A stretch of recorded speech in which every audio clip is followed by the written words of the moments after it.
Kansas City Chiefs defeated the San Francisco 49ers in overtime in Super Bowl 58. Patrick Mahomes is now 3-1 in Super Bowls. He's won back-to-back, and now he could become the first quarterback ever to three-peat. And man, is that guy amazing. But I don't want to discuss the game. I want to discuss something much bigger than the game. And the discussion I want to present to you today is Super Bowl parties. Because this is something that so many people do. And I cannot tell you just how anti-Super Bowl party that I am. I'm going to try to tell you how anti-Super Bowl party that I am. But I don't know if the full context of how passionate about anti-Super Bowl parties is going to come across on this podcast, because I am so anti-Super Bowl party. Do you know what my perfect Super Bowl situation is? It is watching the game on my couch with my wife and my 2 kids, eating some delicious snacks, watching the commercials, hearing the commentary, and actually watching the plays.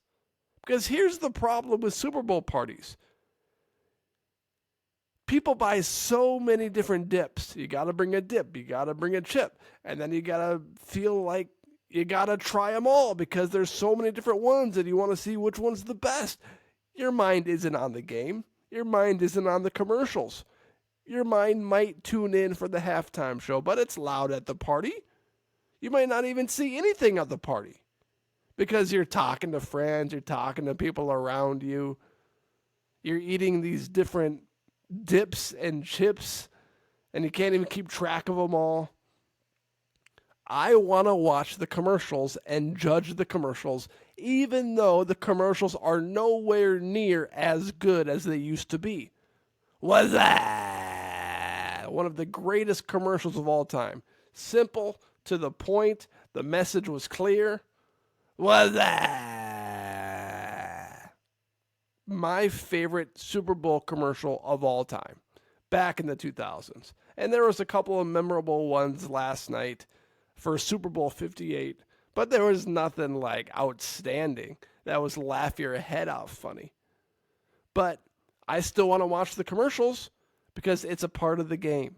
I want to listen to Jim Nantz and Tony Romo or whoever's calling the game from Fox or NBC break down and share details on what they are seeing.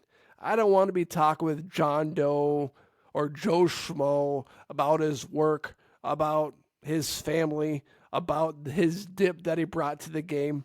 I want to watch the game. I want to watch Patrick Mahomes and Brock Purdy. I want to watch every single play. I want to watch the instant replays. I want to see how this or that happened. I don't want to be distracted by outside influences or dips or chips. I want to watch the game.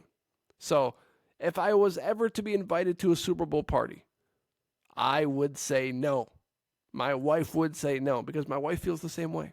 She wants to watch the game.